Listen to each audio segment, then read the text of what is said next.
Okay, so we are making an abstract art print today, and we are using regular drawing paper. I like to use the 70 or 80 pound paper for using paint, and you could use a higher number, that would be fine as well. And I'm also using the Prang ready to use tempera paint, and using the magenta color and yellow color, and also a lighter blue, almost like a cyan color. So the paper, I used a 9 by 12 sheet of paper, and I folded that in half.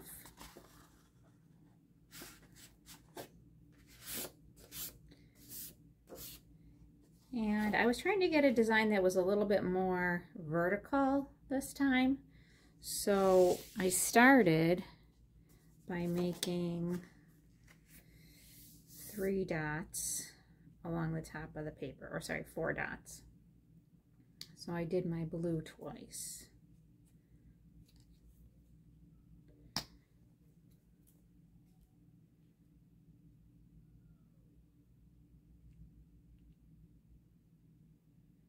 So it's hard to really gauge what it's going to look like and how things are going to come out, whether or not you have enough paint or if you have too much paint. That can also happen. So I just try to put on a little dot of each color, and then I did the extra dot of blue along the edge there because I wanted to make sure all 3 colors got mixed together. So what I did was I folded it,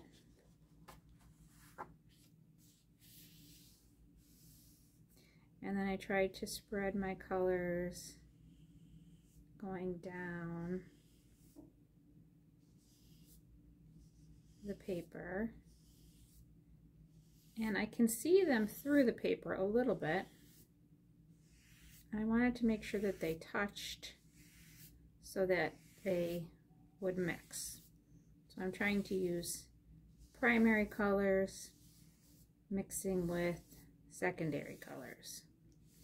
So red, yellow, and blue are generally your primary colors. And then green, orange, and purple are your secondary colors that get mixed by using 2 primary colors to make a secondary color.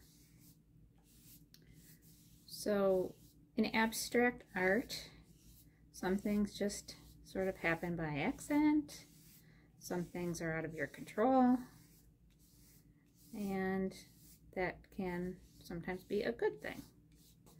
We don't want to always have perfect control over our art making.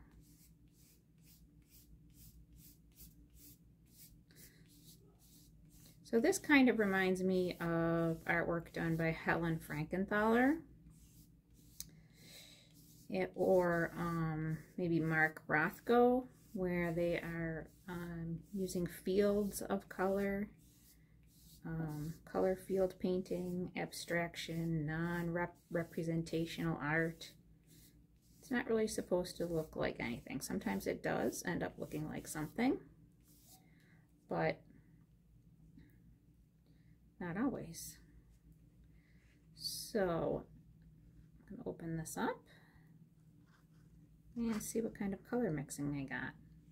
Well, I did get some nice orange and green there, and some nice purplish blue color there. So I do like this. You know, I can keep it as is, or I can end up adding some more paint down below like I did on this, which I think I am going to do.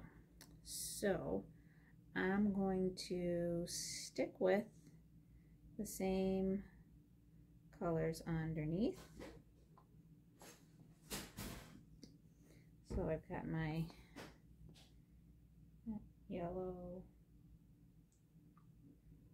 and my magenta, my yellow, and then my blue and my blue again. Oop, that's a lot of blue there. So I'm going to fold that up again.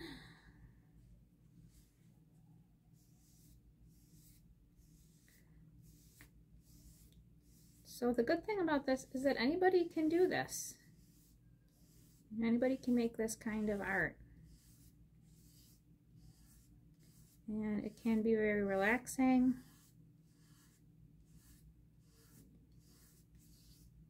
And fun.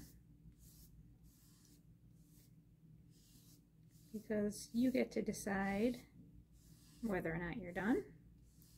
You want to add more.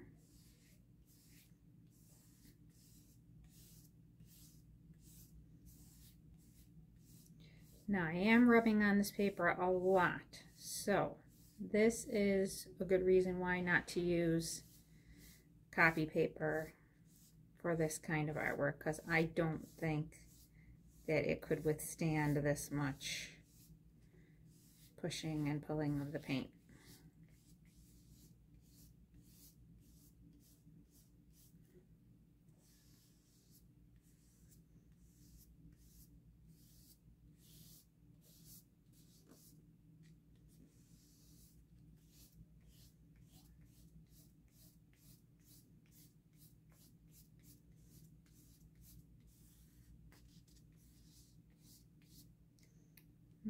Okay, let's see what happens when I open this one.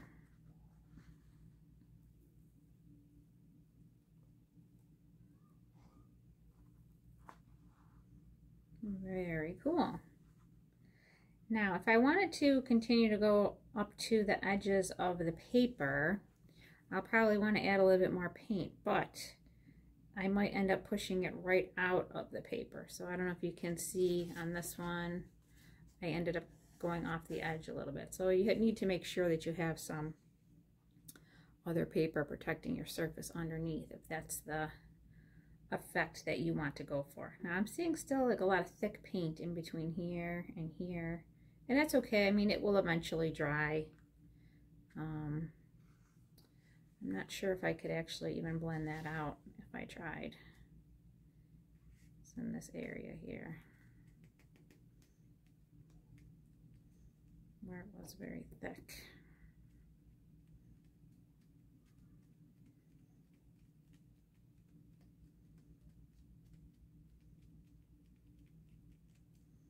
See what happens there.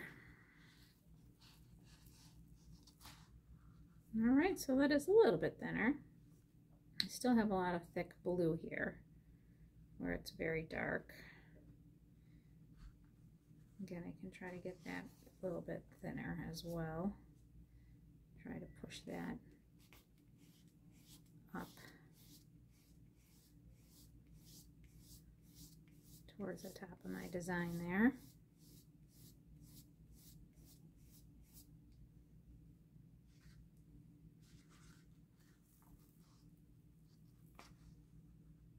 Very cool. Okay, now also you may want to cut out a little frame paper or mat so that you can decide how you want to put this into a frame. So this is just a black piece of paper, construction paper, that I cut to an 8x10 opening, or 8x10, sorry, outside, and then 5x7 opening in the middle. And you could even buy a mat that way if you wanted to. And then it would be ready for framing. So, I mean, I can do two separate artworks here, or I can make them one. So you can just sort of move your frame around. I think that's the fun part, to decide how you end up wanting to frame your artwork.